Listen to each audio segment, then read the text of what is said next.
Ngwame bundu ya Kongo. Ngwame bundu ya Kongo.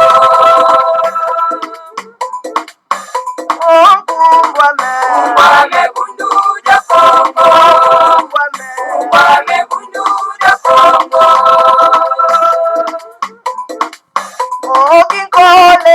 Kole kukongo ya mwenike. Ina ya tena mane mumbane. Kukuluza kanda ya Kongo.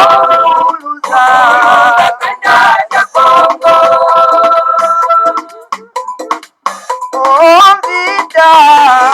Kukongo ya mwenike. Unayatela mane mumbane. Mwana kita kukongo. Mwana kita kukongo. Kukongo ya mwenike. Unayatela mane mumbane. Kanda ya Kongo. Kanda ya Kongo.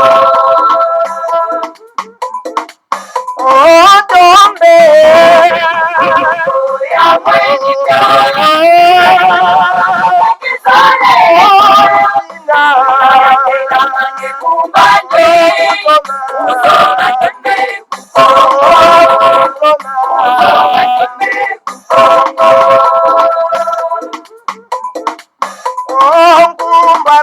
Ngwame bundu ya Kongo. Ngwame bundu ya Kongo. Ngwame bundu ya Kongo. Ngwame bundu ya Kongo. Ngwame bundu ya Kongo. Ngwame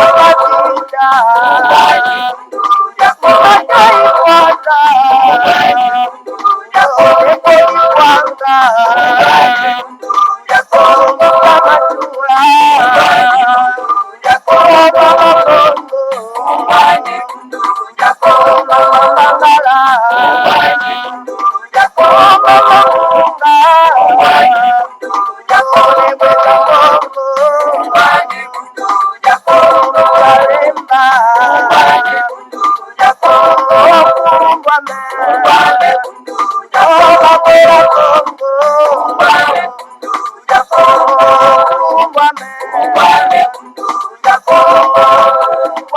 Ngwame bundu ya Kongo. Matondo mingi bama batata bandeko kumbwame bundu dia Congo banandi ya Congo bololo. En tout cas, biso wana toye lisusu en tout cas na pa midi ya lelo. Pambate lelo ezali ya solo pena mokolo mwa mibale ya mposo. Mokolo mwa tuku mibale ya sanza ya mwambi mobu ya koto mibale na zomi na libwa.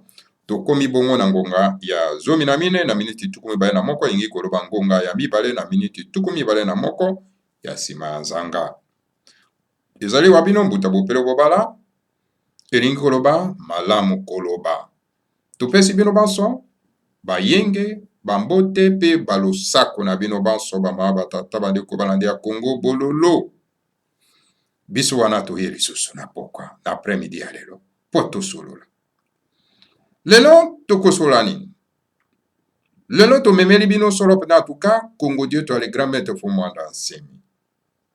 Et puis biso toza obe ko transmettre le message à le grand maître Fumwanda Nsemi na baimboka.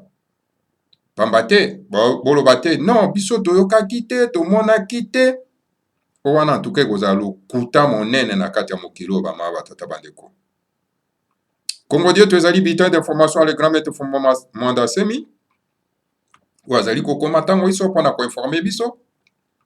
Bo bazaka na privilège ya kotanga batangaka. Bo pe bazwaka le temps ya kotanga yango te po bakwa kososolo alors balandaka à travers Congo bololo. Congo bololo ezali wana pona ko transmettre en pas les messages à le grand maître Fumwanda Nsemi pe pona ko traduire na plaisir à baimboka. Ba oyo bazalaka focaliser pona kolanda bafandaka po balanda. Bayeba mai oyo le grand maître Fumwanda Nsemi aza koloba bama batata bandeko. Bayo pe basabotaka na bango banyoraka na bango tika fanatique wana. Bon. etali bango pamba te ntango mokolo wango ekoya baloba te me toyokaki te tolandaki te voilà bamama batata bandeko mosala ya bayinga yango wana toza na kongo dieto awa liboso na biso bamama batata bandeko écrit par les grands maîtres Fuma Dansemi kongo dieto 3539 epa wapi tokoka koyeba nani wana Fumu Dansemi lelo nano toyeba nano toluka nano koyeba nani wana Fumu Dansemi yango nde kongo dieto toye nango lelo bamama batata bandeko kasi liboso tokenda kuna bamama batata bandeko bana lisanga timati totangaka bakommentaire ya bandeko ndenge bakomaka mpe toanalizaka bamama batata bandeko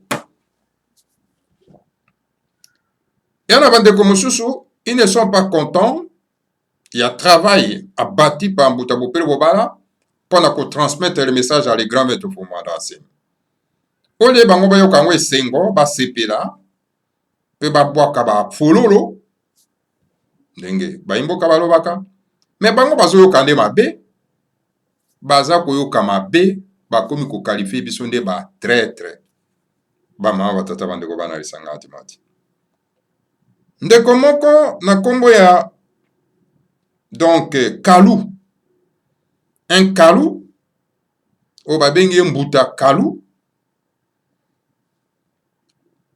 mbuta kalu alobi no mbuta bopele obala azali donc donc toloba nini azali na ye donc un traître kalu alobi mbuta bopele azali un traître parce que alandaka bakongo bololo ye asalaka baémission ye asalaka ye azali contre le grand maître Fuma Dansemi bamama batata bandeko bana lisanga atimati ezali kama nakotangela bino plaisir na bino nyonso balandi ya kongo bololo ndenge monsieur kalu ndenge akomi alobi boye alobi Fuma Dansemi azali mokulu wa moyo ancêtre vivant longi ya kongo ayebi basekret oyo nga na yo toyebi te na yango Fuma Dansemi azali kokoma na bacode il faut ozala na maturité spirituelle mpona ko comprendre, c'est-à-dire pour la décoder. Tu es avec Fuma Dansemi, tu es avec le Dansemi ou tu n'es pas avec lui. Yondenge na landi ba émission na yo nyonso batindelinga na bandeko bazali na Allemagne, na France, na Belgique, nga nazali na Italie, na voyage. Ozali contre longi ya Congo. Mama nanga ngombe, papa nanga mukongo. Nakozala lisusu amina yote tokabwani ingeta. Bama batata bandeko bana lisanga atimati. Alobi ba mina ye batindelaka ye ba émission ya Congo bololo. Alors ndenga yokaka yango. Donc, alobi botabopelo balazaka contre Fuma Dansemi. Et voilà, parce qu'elle a une émission ya Congo bololo et que yé moko azali na 1000 dimensions sataniques, moi ko comprendre Congo bololo ezali te. Parce que yé moko azali na 1000 dimensions diaboliques. Moya koka ko comprendre Congo bololo ezali te bama batata kasi eza Congo bololo ti esengelo mela po kangolama tango ko mela yango mbala ebele nde koya ko comprendre dimension oyo Congo bololo eza solo pena en tout cas coopérer. Donc voilà nga natangeli bino donc message écrit par monsieur Kalou à partir d'Italie. Donc voilà, bama batata bandeko bana isanga te. Akene Italie pona nini? Akene Italie na Vatican esika ba complotaka contre baindo bama batata bandeko. Donc voilà, mpona kokende kolata molimo mwa satana. Bama tata bandeko bana lisanga tu pour cette raison akomi message. C'est à vous maintenant balandi ya Congo bololo ya ko répondre yenga na ko répondre yete. Tokei na Congo de tout l'essentiel parce qu'on est allé essentiel te. Tokei na essentiel. L'essentiel ezali pona koyeba nani wana fumu mwanda semi. Le grand maître fumu mwanda semi akomi Congo dieto oyo toujours kotangela bino yango lelo. Qui est ne mwanda semi? Nani wana ne mwanda semi? Yaza nani? Po ebile bayebi epena malamu te. Ezala côté ba Congo comme toute la race bantou bayebi fumu mwanda semi te. Le grand maître Fumadasse Makobe Alobi, le Bukongo enseigne que lorsque une personne a réussi à développer son mandat vers 989, c'est-à-dire 999, qui est le degré de la plus haute spiritualité, il devient un demi-dieu cosmiquement. Nemandansemi a été promis au rang des demi-dieux par les grands êtres de la planète Terre, réunis dernièrement pour examiner la problématique du verso dont l'une de dominance est la réconciliation des races, des noirs et des blancs, de jaunes et des blancs, de rouges et des blancs, de Tutsis et des Bantous, des Arabes et des Juifs israéliens, des Bakongo et des Mbossi, etc., etc. Le grand maître Fumadasse Malobi, na Bukongo, ezali solo pena en tout cas, lulengi ya kotala mokili, na bonzambe na biso, elobi boye, soki moto azwi elonga ya kokolisa solo pena en tout cas, elimo na ye, ekoma solo pena en tout cas, na koto libwa na kama libwa na libwa, koto libwa, kama libwa plutôt, na tuku libwa na libwa, na ngena loba. Voilà. Kama libwa na tuku libwa na libwa. Soka komi na niveau ya kokolisa solo pena elimo na na niveau wana, akomi solo pena en tout cas, akolisi solo pena en tout cas, bonzambe na ye, ou ekomi na degré ya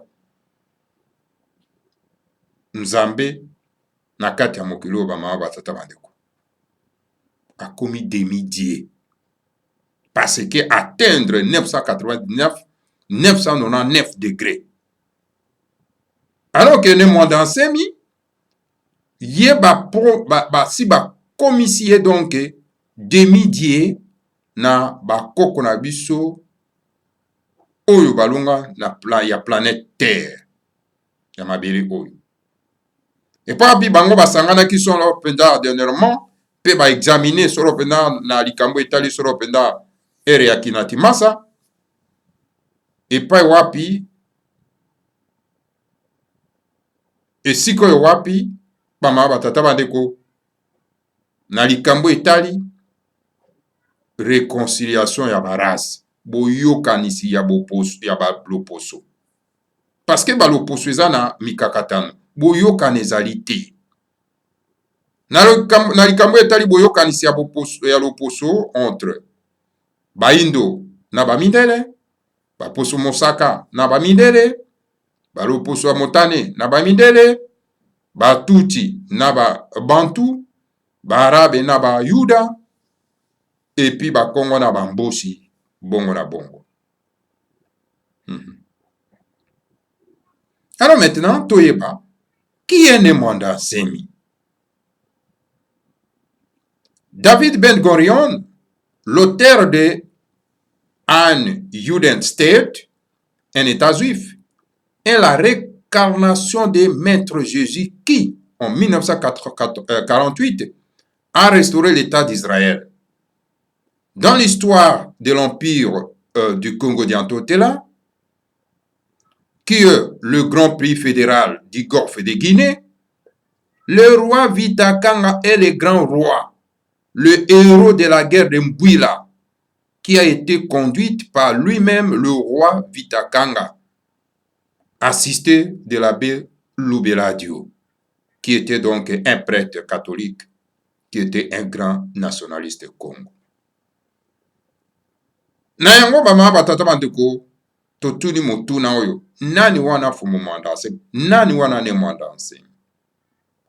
Alors tokoka kozonga nsima David Ben Gurion donc azalaki moto oyo abundaki etumba ya sala eta ya Bayuda. Alors David Ben Gurion azali tout simplement l'incarnation ya Yesu Masia. Na 1948, c'est-à-dire na mobuko tomoko na kama libwa na tukumi na mwambi. Oye pa wapi ayaki ko restaurer ko botisa solo pena en tout cas état d'Israël. Pendant que bino bozozela ke Yesu aza na nzela aza koya, ok Yesu asa ya na ye déjà na nzoto ya Ben Gurion. Pamba te Yesu apesaka elaka ete akoya ko restaurer le royaume d'Israël, État d'Israël. Et l'État d'Israël était déjà restauré en 1948 par Ben Gurion. Donc, Jésus-Christ incarné par Ben Gurion a restauré l'État d'Israël. C'est quoi bino bofandi bozo zelaka non? Yesu aza koya aza na nzela mokola koya bawi bakola muka etc. Tala baindo balala pongi ya babebe. Na kati ya histoire ya empire ya Congo de Antotela, où ezali solo pena un grand pays fédéral, ya Golfe de Guinée, kuna ezalaki na moto moko babengaki roi Vita Kanga. Roi Vita Kanga azalaki solo pena en tout cas mokonzi monene, nkumu monene. Où azalaki solo pena en tout cas héros monene ya bitumba ya Mbwila. Oyo ezalaki conduite par ye moko Vita Kanga. Et puis azalaki assisté solo pena en tout cas na Abbé Lubeladio. Abbé Lubeladio azalaki nani? Azalaki donc un prêtre catholique ou azalaki tout simplement un grand nationaliste du Congo. Donc yangwana ya accompagnaki solo pena en tout cas le roi Vita Kanga na bitumba ya Mbwila. Eza lokola lelo te Congo eza na problème, mais okomona ba mosengo ba mbongo bango baza ko accompagnaka l'occupation. Olie ba bunda bitumba elongo moko na le grand maître Fumbanda Seng ba benga na bapaya baza na kati ya mboka bango non bazo kenda koliaka ba kanyaka na bango epa ba occupant bazo kenda koliaka ba kanyaka na bango epa ya ba étranger. Donc voilà, ils ne sont pas des nationalistes Congo. Voilà ba ma batata bandeko. Et tandis que Abbé Lubeladio c'était un nationaliste Congo oyo pona ko benga na solo penda ba potulukesa na kati na mboka Yabiso ya Afrique centrale, ye accompagnaki solo penda Vita Kanga, alongolaki sultana na ye ya baabe ya ba catholique pona kokota na bitumba elongo moko na Vita Kanga pona ete bakoka kobenga na bapaya oyo bayaki kobebisa mboka na bango. Mort en Mbwila, à la guerre de Mbwila, le 29 octobre 1665, le roi Vita Kanga a été promis à Simokongo, le monde. Je dis bien, le monde spirituel comme étant le grand héros national du Congo d'Antotela, à qui l'archange Mwanda Congo a béni et renvoyé pour se réincarner au Congo d'Antotela, pour restaurer Congo d'Antotela de l'ère du Verseau. Revenu au grand pays du Golfe de Guinée, l'ancien roi Vita Kanga est devenu un Mukulu wa Moyo, un ancêtre vivant. Voilà. Bama batata bandeko. Toko kanano ko limbola na baimboka. Bo baza kolanda biso na bokebi nyonso. Donc Vita Kanga kufaki solo pena en tout cas na bitumba ya Mbwila. mokolo mwa tukumi bale na libwa sanza ya zomi mobu ya koto moko na kama motoba na tuku motoba na mitano. Ye azalaki solo mpenza tuka roi Vitakanga azalaki solo mpenza tuka mobundeli monene ya mboka epa wapi ya tuka na kati na mokili ya mbawa bama batata bandeko batombolaki ye solo mpenza tuka batombolaki ye bama batata bandeko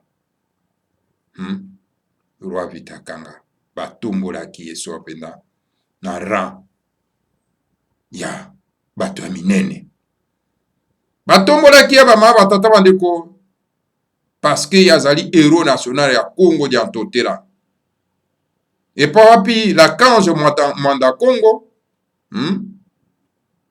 oyo apambolaki ye pe atindi ye po ete akoka kose réincarner encore na Congo dia ntotela po akoka ko restaurer Congo dia ntotela na ero ya verso ya Kinati Masa azongi na kati na mboka monene ya Golfe de Guinée oyo ezalaki solo mpenza en tout cas mboka monene pe ezali mboka monene.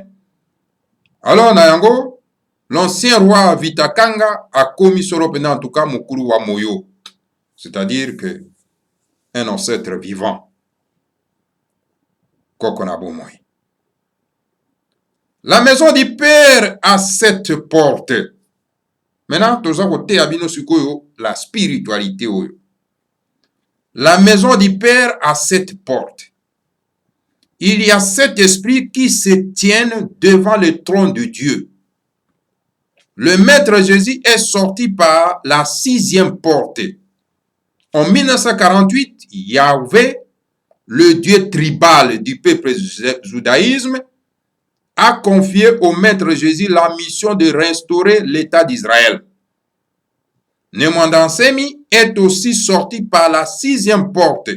Le Seigneur Mwanda Congo, le Dieu national de Bakongo, a confié à Nemwanda Nsemi, en ce début de l'ère du verso, la mission de restaurer l'empire de Congo d'Antotila. Ainsi, après sa vie entre le ciel et la terre pendant 2 années, alors, les grands êtres de Mwera Congo, l'âme du peuple Congo, ont promis Nemwanda Nsemi au rang de roi de Congo d'Antotela. Sa très grande maison au quartier Makampagne est appelée par le nom de palais royal par les adeptes de Bundu dia Congo. Tolimbo na baimboka. Nanga bama batata bandeko. Na ndako ya tata Nzambe ya Punk Tulendo. Ya le Seigneur à Congo. A Congo. Ndenge biso bangombe tobengaka. Eza na bikuke sambo. Na ndako ya tata Nzambe ya Punk Tulendo. Eza na bikuke sambo. Eza na bikuke mokote. Bikuke sambo. Porte 7. Na kati ya 7 porte wana. Donc, eza na 7 esprits. Milimo sambo. Oyo etelemi na kati ya porte ya tata Nzambe ya Punk Tulendo. Spiritualité, la haute spiritualité. Eza ba spiritualité ya ba tente o balakisa bino te ba pa ya ba memelaki biso. Epa ya tata Nzambe ya Punk Tulendo eza na ndako na ye eza na 7 portes. Na 7 portes wana ya 7 esprits oyo ekengelaka le 7 portes wana ya tata Nzambe ya Punk Tulendo. Sikoyo bakoya oyebisa bino ke non, Nzambe asaki mokolo na motoba, mokolo ya sambo apemi alali. Omoni ke notre Dieu, le Seigneur à Congo, ne dort pas. Il est toujours omnipotent, omniscient. Yala rakate. Alors donc, voilà. Maintenant, nous allons mettre Jésus. Jésus, oyo ba Kongola ba belelaka mikolo nyonso, azali awa, azana nzela, azakoya, etc. Jésus, le maître Jésus, il a abimi na 6e porte ya tata Nzambe ya Punk Tulendo. Parce qu'il y a 7 portes, mais Jésus a abimi na 6e porte. Abimi na porte ya motoba. Na ekuke ya motoba ya tata Nzambe ya Punk Tulendo.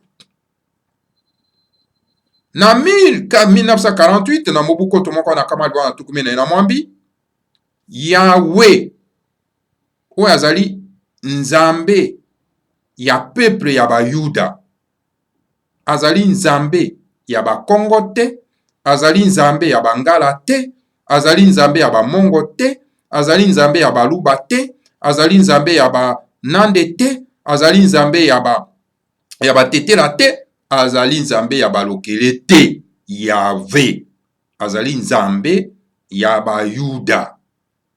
Alors nzambe wana ya bayuda ye azali kaka mpona bango, yango wana balobaki azali nzambe jaloux. Alors ntango yo komona bato lokola bagefa ye aza kobelelaka Yahweh, ça veut dire que aza aveugle, aza koconduire ye mpe baaveugle, ayebi na eloko te. Ozomona? Donc voilà, Yahweh oyo azali nzambe ya bayuda apesi na Yesu, apesaka Yesu mission ya korestore état d'Israël, ya kotonga état d'Israël. Yango lomonaki Yesu apesaki elaka wana ke akozonga mpona korestore l'état d'Israël. Bato bazokanisa ke Yesu azongi nano te, aza na nzela oke ye asa azongaki ase reincarne na nzoto mosusu ya Ben Gurion.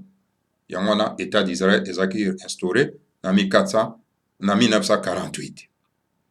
Et maintenant, ne mwanda Congo. Les mwanda Congo, je veux dire, ne mwanda Nsemi, je veux dire, yepe abimi na 6e porte. Ne mwanda Nsemi, oyo tozomona na kati na Congo, oyo bandeko bayebi te, azali egale na Jésus-Christ. Yepe abimi na 6e porte ya Tata Nzambe apungu tulendo. Et maintenant, le Seigneur Mwanda Congo, parce que le Seigneur Mwanda Congo azali le dieu secondaire ya race bantou ya elimo ya Congo. Le Seigneur Mwanda Congo oyo azali nzambe ya bakongo apesi na ne Mwanda Nsemi, donc na ekeke oyo ya Kinatimasa mission ya korestore empire ya Congo Diantotila oyo bapaya bayaki kopanza yango. Donc mission ya le grand maître Mwanda Nsemi, c'est la restauration ya Congo Diantotila. Lokola Jésus bapesaki mission na nzambe na bango Yahweh mpona korestore état d'Israël, aye pe ase reincarne na nzoto ya Ben Gurion a restaurer l'état d'Israël. Et lelo oyo bamama batata bandeko mission ya le grand maître Mwanda Nsemi ezali mission oyo ne Mwanda Congo apesi na ye mpona koya ko restaurer le Congo Diantotela. Bamama batata bandeko bana lisanga timati. Et Mwanda Congo azali un dieu secondaire oyo la race bantou ekobelela ntango baza na likama ye wana apesi mission na Mwanda Nsemi mpona ko restaurer l'état d'Israël, l'état et de Congo Diantotela. Alors soki bino na kati na mboka na bino bozo belaka nde Yahweh, boza na kati ya mabunga, parce que Yahweh ne viendra jamais vous aider, parce que sa mission n'est pas de traverser la frontière. Il y a un ani ne Mwanda Congo kuna bokobela nde ne Mwanda Congo, bino bobela Yahweh, c'est pour quelle raison? Alors tout pasteur oyo akoyebisa bino ke bobelelaka Yahweh ezali aveugle, aza koconduire encore de d'autres aveugles bakomema bino wapi na mabulu. Alors tokosaka na bandeko va partager mission pour va comprendre makambo bama batatana. Voilà la mission du grand maître Mwanda Nsemi. Yango wana na nsima ya lobiko na ye entre likolo na mabele mbula mibale mobimba ba nkulu balonga bamwela Congo elimo ya Congo. Donc ba promettre Mwanda Nsemi na molongo ya ba nkumu ya Congo Diantotela.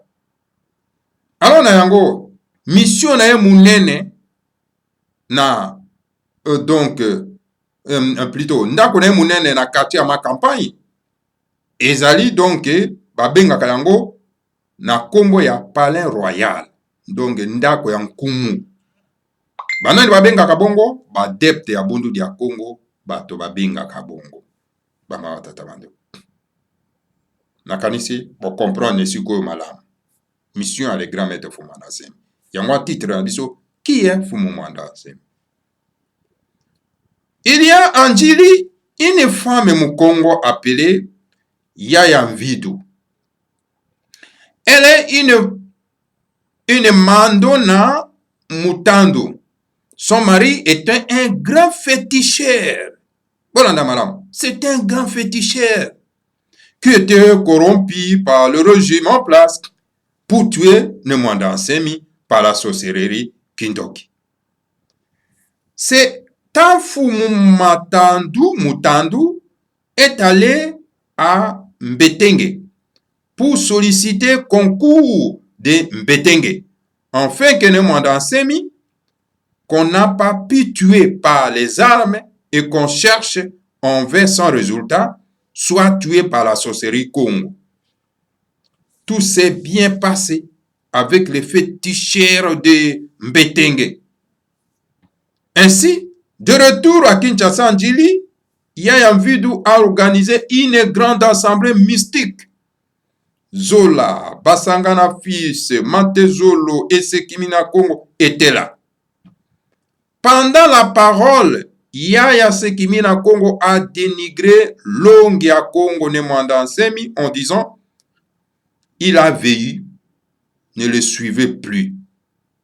Ne voyez pas la soutane jaune, la soutane rouge de Equatolendo qu'il porte parfois. Il est fini. Bolanda ba jeune comme Matezolo, Zola, Bela et Basangana. Bolanda boke binyon sobama batata bandeko balandia Congo bololo. Alors donc voilà, kuna na Djili. Na boyebi na Djili kuna na Kinshasa bama batata bandeko. Mwasi moko ya Mukongo babengi ye Yaya Mvidou. Azali donc mwasi moko oyo azali Mandona Mutandu, aza Mutandu donc mobali na ye azali plutôt un grand sorcier ndoki monene. Ndoki asaka makambo malamu te, mais ndoki asaka makambo mabe. Ndoki moko monene. O azalaki corrompu na régime en place na bapaya o baza konyokola biso. Pona ete bakwa koboma Fumu Mwanda Nsembi na kindoki. Alors na yango tata wana na koma Mutandu wana ake na Mbetenge. Pona ete akoka ko solliciter concours ya nani ya ba Mbetenge en fait que Fumu Mwanda Nsembi oyo ba bomaki ete bakokai ko boma na ba mindoki te na ba drone te et que bazluki sans résultat po ete bakoka ko boma ye moyen te. Alors donc esengeli abakoka ko boma ye na kindoki ya Congo. En tout cas mboko ya Congo eza makambo minene mama tata banu tozo au moins totamboka na biso kwa ba aveugle tozoyeba na biso makambo te onge makambo minene ezoleka na kati ya mboka bato bazokufa bango et ça les intéresse pas, les intéresse bango te. Oyo okindoki eza na mboka wana ya Congo eza ndenge nini? Tokosela kaka makambo epa mindele. Oh mindele. Ok, biso nde ba grand bandoki tolingi mboka ebonga te. Tala. Biso tomona makambo likolo ke makambo eza na se ya minene. Le grand maître Fumu Mwanda Nsembi azomona makambo. Bamawa tata bandeko banalisanga atimati. Azomona makambo. Ye azobundisa bango bazobenga ye ndoki. Ok, bato bazobenga ndoki, ce sont des sorciers les ndoki. Po bazolinga mabe ya mboka na biso. Moto azolinga bolambo ya mboka na biso bango babenga ndoki. Et les aveugles balandi bango. Bama tata bando. C'est qui a dit mawa. Alors voilà, ake ko solliciter Mbetenge po ete bakwa ko boma le grand maître na voix ya kindoki bama tata bando. Et voilà. Nyon sotu eleki malam. Eleki malam penza. na ba fétichere wana ya Mbetenge. Na yango tango bazongi na Kinshasa na njili, tango bazongi Kinshasa na njili, Yaya Mvidu a organisé donc fête moko munene, une fête mystique. Ozomona ba fête misu basaka na mboka na ya Congo, bandeko na ngai bokendeke te. Bino bokei fête oke nase wana makambo ya mabe ya kosakana te ba maba tata bandeko. Mboka na biso ezobongwa te po kindoke l'équipe trop na mboka wana. Balingi bato ya malamu te.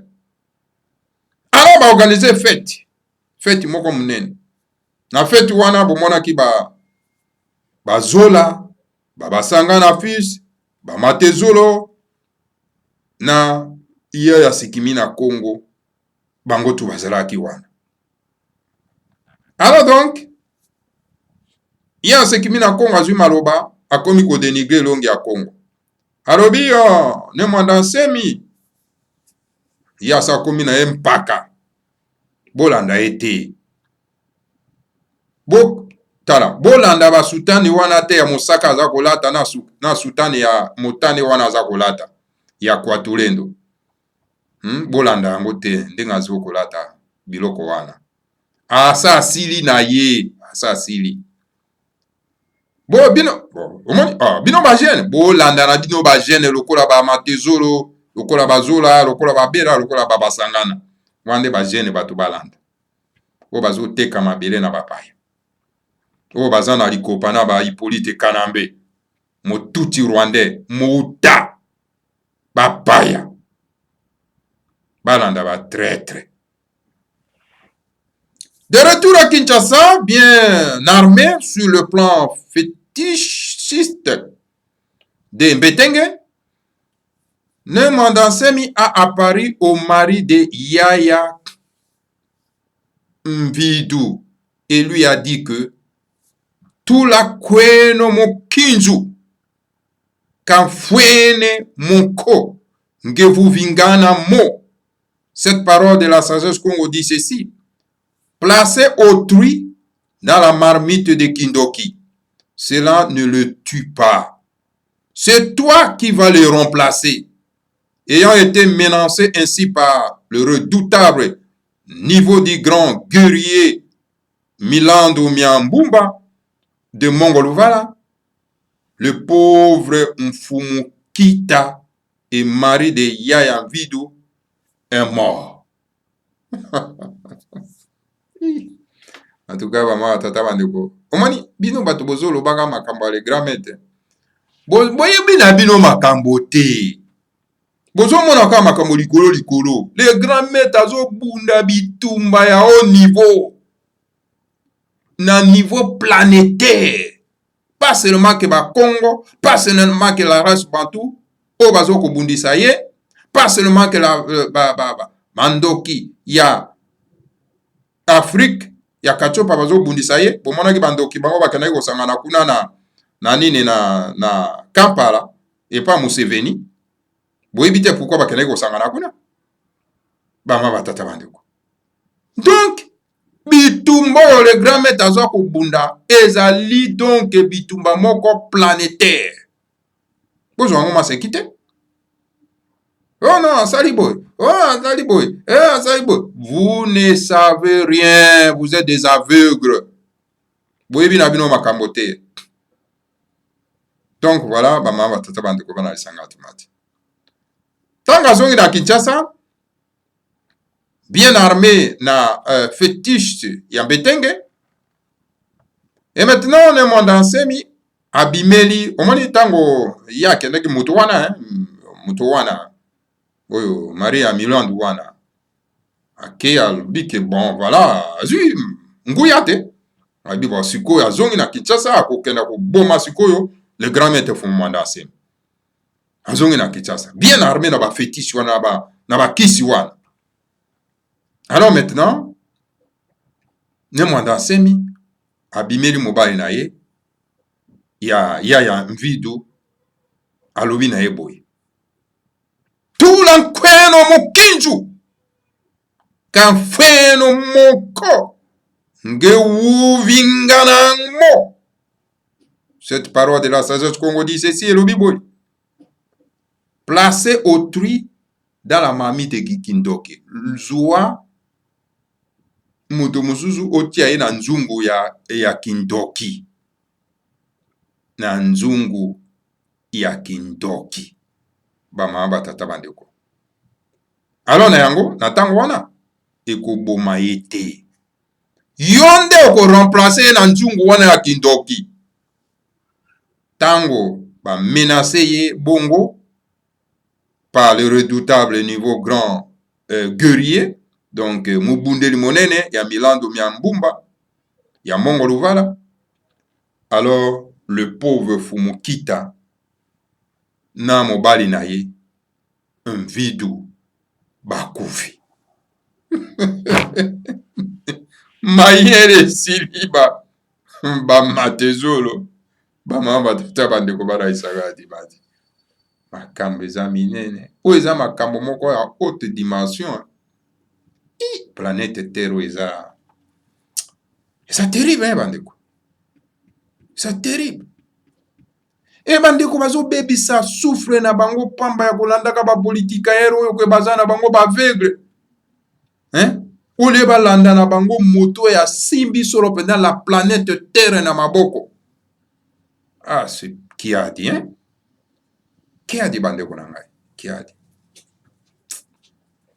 Qui a dit? Matezolo, le petit croyant de l'église des sectes Branham, qui a hypocritement endossé l'habit de l'AMP, FCC, qui est devenu les conclaves par la nation congolaise. Matezolo est donc est devenu un faux membre de collabo qui soutient hypocritement le président honoraire, M. Hippolyte Kanambe alias Kabila. Mais la culture française dit que les flatteurs vivent aux dépens de celui qui l'écoute.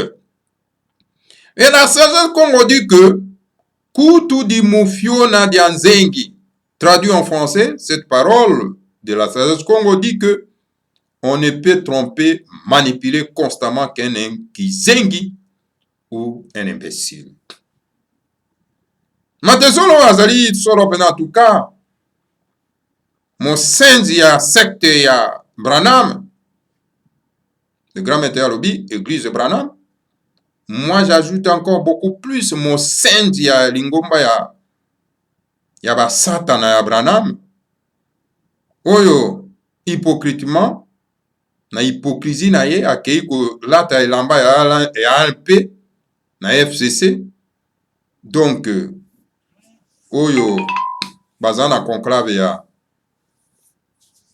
ya bana ya Congo ba matata bandeko. Matezolo donc a commis donc un faux membre collabo oyo aza ko soutenir hypocritement donc Hippolyte Kanambe alias Joseph Kabila, le grand maître fondation mi a commis honoraire Kabila Kabange. Mais ngai na kotanga Kabila Kabange te parce que ce n'est pas son nom, c'est un faux nom. Je l'appelle avec son nom, dont sa maman qu'il a mis au monde et qu'il a maudit en l'envoyant au Congo. Donc Hippolyte Kanambe alias Kabila. Kasi na culture française et lobby te na bokoko ya ba français lobby omoni flatteur ye adépendaka kaka na moto oyo ayokaka ye. Mais kasi na sagesse Congo na lolenge ya kotalela mokili ya Congo elobi ete elobi boye kutu di wufiona dia nzengi. Donc ba traduire yango na français balobi okokosa kaka pe okomanipuler kaka moto azali solo penda kizengi waza bolole waza zoba. Ba manipulaka kaka bolole to zoba. Moto ya solo bakoki komanipuler ete.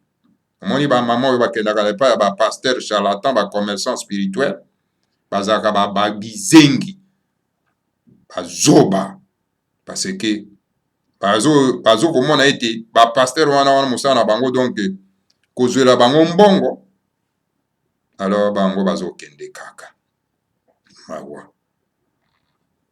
Actuellement, le président honoraire Hippolyte Kanambe alias Joseph Kabila, dont le grand maître appelle Kabila, moi je l'appellerai jamais Kabila, c'est Hippolyte Kanambe, moi na tout Rwandais, Mouta se reproche, donc maintenant il se reproche d'avoir fait la guerre du palais royal contre Nemwanda Nsemi pour avoir été induit en erreur par Matezolo, le nouveau faux membre de l'ANP. Moto babengi Hippolyte Kanambe alors Joseph Kabila mopaya tuti Rwandais noko ya James Kabarebe. Donc akomi ko se reprocher sikoyo pona nini asalaki bitumba epai ya le grand maître Fumanda Nsemi na palais royal na ye. Asalaki bitumana parce que ba induisaki ye na erreur, ba kotisaki na erreur na Matezolo.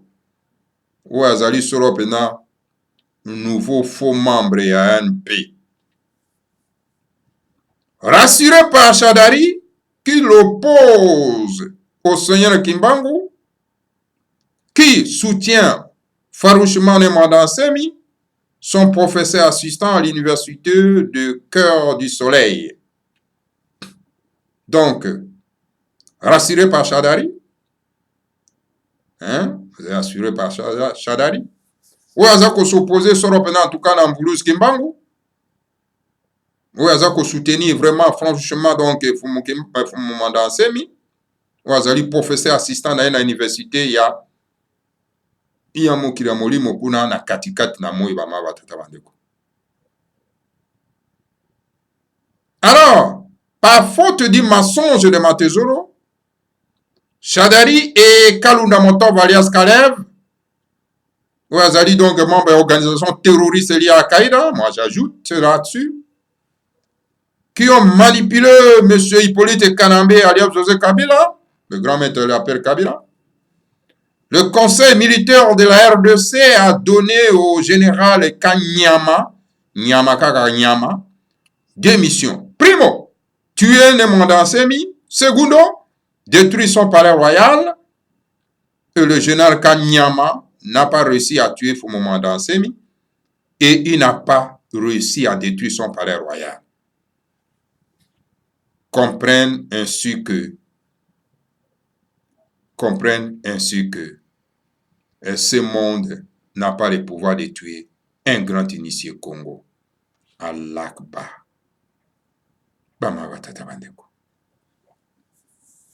Et voilà, faut y avoir le côté à Matezolo, na Shadari, na Kalunda Motov, ou azali mokonzi ya organisation terroriste liée à Al-Qaïda en air, ou ba manipuler sur en tout cas Hippolyte Kanambe, alias Joseph Kabila. Et maintenant, on a un conseil à Mapinga ya République démocratique du Congo. Ba pesi na général Kanyama. Donc, mon sendi penza mission mibale. Ya liboso. Koboma Nemwanda Nsemi, ye parobi amen. Zoba Kanyama kaka nyama. Segundo, ya mibale. Ko détruire ndako ya le grand maître Nemwanda Nsemi le palais royal. Alors, général Kanyama akoka na ete koboma Nemwanda Nsemi, pe akoka na ete pe kopanza ndako ya le grand maître Nemwanda Nsemi. Alors, na yango bama batata bandeko bana lisanga atimati. Mokili oyo eza na nguya moko te ya koboma le grand initié Congo. Allah Akbar. Nzambe azwa lokumo. Mais voilà que la concubine de Matezolo Yaya Sikimina Congo a dit Anjili chez Yaya Mwidu que l'ongue à Congo est déjà fini. Bolanda ba jeune, Matezolo Zola et Basangana. Mais Nemwanda Nsemi demande à tous les aveugles qui veulent être conduits par d'autres aveugles qui suivent Matezolo Zola et Basangana ba jeune. Na yango talaka sikoyo. Likango ya Matezolo na kombo ya Yaya Sikimina Congo, alobi na nzili, epa Yaya Mwidu ke longi ya Congo asa sila, bolanda ba jeune bilenge. matezulu loko bato lokola ba matezulu zola e basangana. Kasi ne mwanda semi asengi na bainga oyo balingi kolanda, oyo balingi te bakoka kotambwisa bango na bainga, balanda na bango ba matezulu zola pe na basangana parce que baza ba jeune. Moto pendo aza na bwanya akende kolanda penda moto aza na secte ya Branham. En tout cas, il faut za mosenzi okende kolanda moto lokola ba matezulu bato ya secte. Mais tous ceux qui ont soif de la vraie spiritualité, vieux ou jeunes, qui suivent ce guide éclairé qu'on appelait le grand maître Fumomanda Nsemi Ingeta Ibobo et Ibobo. Car si bao nyonso baza na posa ya koyeba solo pena tuka bonzambe na biso, ezala mobange to elenge, alors esengeli boko akolanda un guide éclairé moto oyo azali solo penda kotambwisa nzela na bosembo nyonso, aza kolakisa mwinda na kombo ya Fumomanda Nsemi. Et je dis, et je vous remercie. Voilà, Pama Batata Bandeko Bana les Sangantimati. Congo Dieto 3539 écrit par le grand maître Fumomanda Nsemi. On a quoi transmettre bino, pe ko traduire bino au plaisir rabino yo surtout Bama Batata Bandeko. Voilà. Ça y Congo Dieto à 4 pages. On a exhibition temps à 51 minutes Bama Batata Bandeko Bana les Sangantimati. Matondo na mingi na bino banso. Oyo bolandi biso. Alors na yango tika ete bakulu bakwa kozala na biso, baza na moko na biso, toza na bopikiliki, bitumba eza makasi.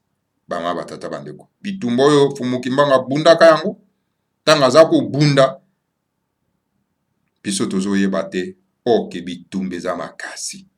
Bama batata bandeko, oyo ayebi yango kaka le grand maître Fumomanda Nsemi. Bama batata bandeko. Que le Seigneur à Congo vous bénisse tous, bénisse Fumomanda Nsemi et bénisse la République fédérale du Congo, Ingeta, Ibobo et Ibo. Oh, Tata Nzambia Mokutulendo, Tala Kwetumana Bafrika, Asi Jiduye Malema, Yambudanki Tata, Natuvo Yamutafilakana, Vota Kutekani Mata, Visa Watuluka, Visa Watudilandefi, Visa Watulukisa, Kani Afrika, Yanamupasikaka, Tata Nzambia, Tusila Lembo, Mukimbawu, Yakimba, Yamasumu Kanga Dia Kongo Kabola, Makondo Londe Mokolo Muzayari, Maikwa Musume Ngamubandu Sanso, Mairi Ilanga Tenye Mukaki, Wenda Mose Baza Kongo Netidila, Wenda Mumabata Netidila Wenda Kukavinge Kongo Netidila, Tata Zambia Kongo Nibadilu Geto,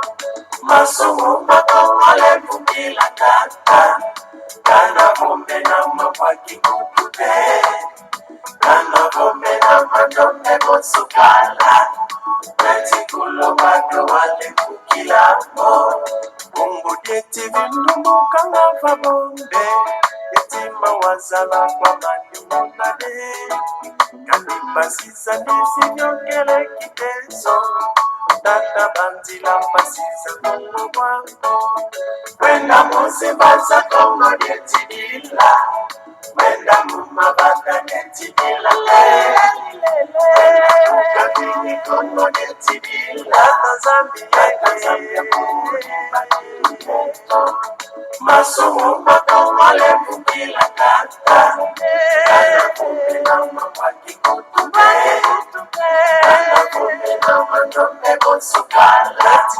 Netikulo Bado Wale Kukila Mo.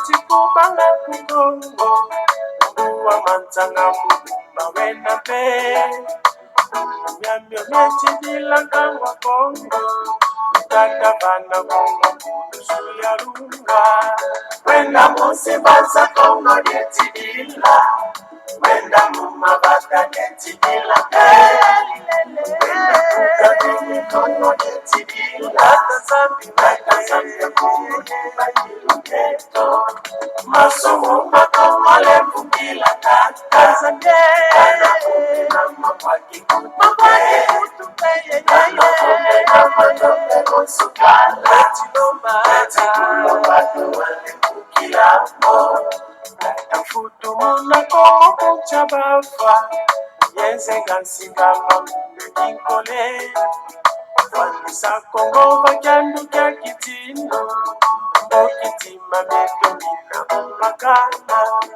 Wenda musibaza kongo netidila Wenda mumabata netidila Wenda kukadini kongo netidila Kanda zambia kumulimba niluketo Masumu makamale mbukila kata Kanda kumina mawaki kutupe Kanda kumina madombe monsukala Gavana Tadiko Vasunambangeni Tadidilendi Kunguka Ndungu Lukakatulombele Kote Tata Zambi Katiki Watufanga Matutu ya Afrika Yenge Potufana Ntutwemi Ndungu Kabana Afrika